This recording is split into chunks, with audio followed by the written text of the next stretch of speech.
जय हिंद। आज हम लोग समझने वाले अपकलन। अपकलन होता क्या है? अधिकांश बच्चे को अपकलन से डर लगता है कि अपकलन को कैसे बनाया जाए। तो यदि आपको अपकलन को आसान बनाना है तो पहले आप इसका जड़ पकड़िए कि जड़ इसका है क्या। यदि आपको जड़ मालूम हो जाता है तो अपकलन से एक भी सवाल मिस होने वाला नहीं है। सब्जेक्टिव तो बनेगा बनेगा, प्लस में ऑब्जेक्टिव भी आप फटाफट फटाफट हल करोगे। तो इसलिए वीडियो में शुरू से अंत तक बने रहना है। यदि आपको अच्छा लगेगा तो लाइक शेयर और चैनल को सब्सक्राइब करना है, क्योंकि आपका एक सब्सक्राइबर और एक लाइक और एक शेयर जो हमको मोटिवेट करता है और वीडियो बनाने का उत्तेजित करता है। तो आइए हम समझाते हैं कि टाइप 1 में क्या सवाल आपको पूछता है और आपका जड़ कैसे मजबूत होगा। ध्यान दीजिएगा।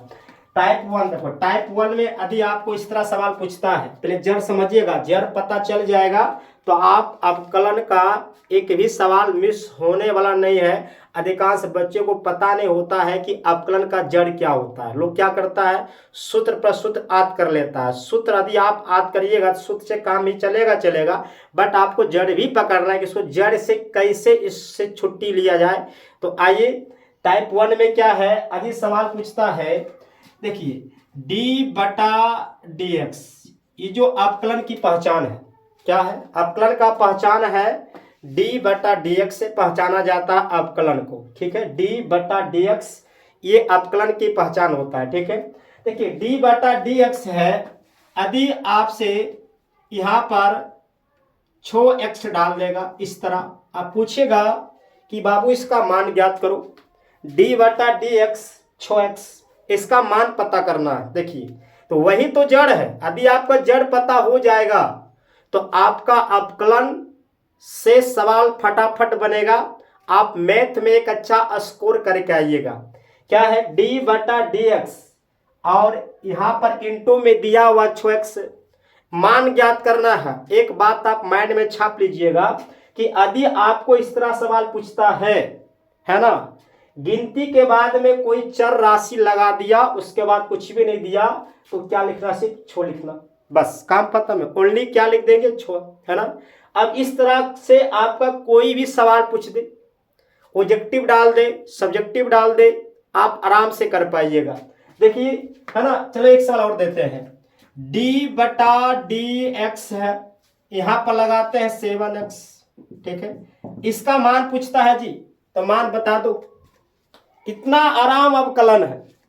यदि आपको अवकलन का जड़ पता हो जाएगा तो अवकलन से आराम कोई चैप्टर है ही नहीं, है ना। पहले जड़ सीखिए इसका।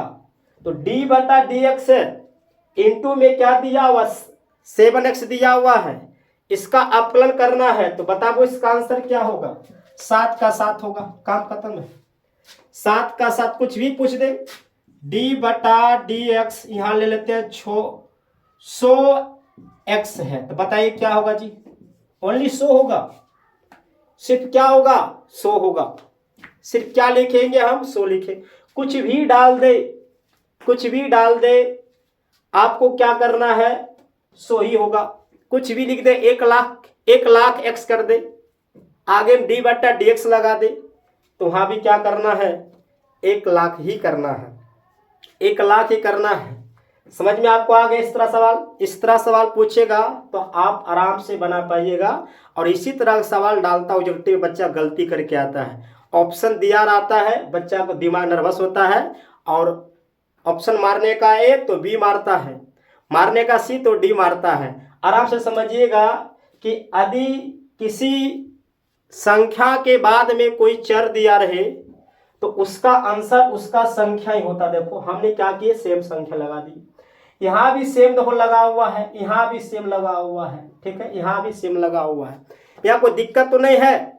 आइए हम टाइप 2 सीखते हैं। तो टाइप 2 का फंडा क्या है, ये बात आपको कैच करना। देखो टाइप 2 ये क्या है, टाइप 2 है। ठीक है, देखिए, और यहां से 1-2 सवाल डालता है एग्जाम में 1-2 नंबर का पूछ देता है ना। ध्यान दीजिएगा, टाइप 2 में दिया रहेगा d/dx, यहां पर कोई अंक डाल दे इस तरह। ठीक है, तो इसका आंसर क्या करना, 0।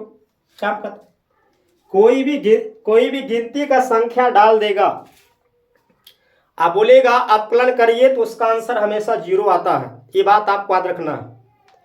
ये बात याद रखना है कि कितनों बड़ी संख्या क्यों नहीं डाल दे, अपकरण पूछे कि अपकरण ज्ञात कर दो, तो उसका आंसर क्या हमेशा होता है जी, जीरो ही मारना है, जीरो मारना है।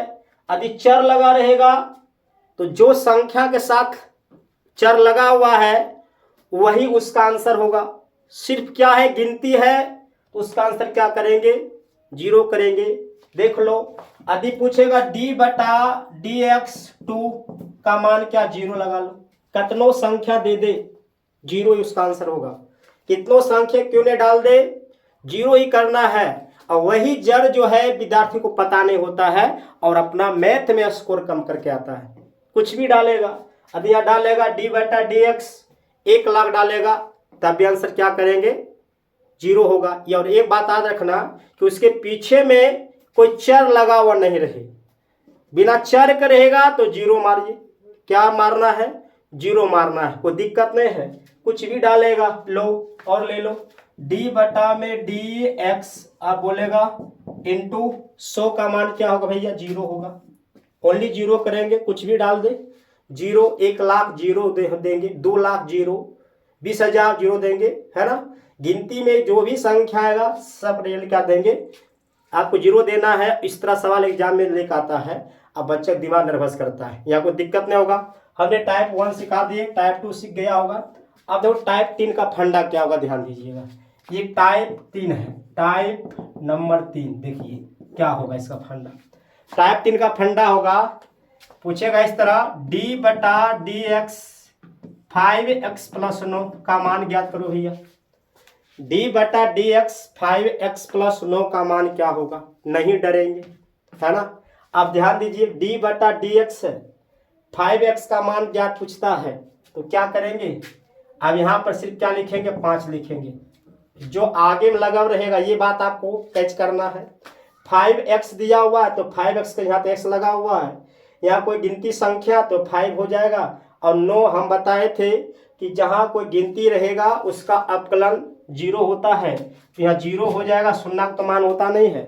यहाँ इसका आंसर सिर्फ क्या होगा, 5 होगा। कुछ भी लगा दे, लिख दे, डी बटा में डी एक्स डाल देगा 10x प्लस 4, आंसर क्या कर लो, 10 कर लो, काम खत्म, 10 कर लो। कुछ भी डाले, डी बटा में डी एक्स डाल ले 100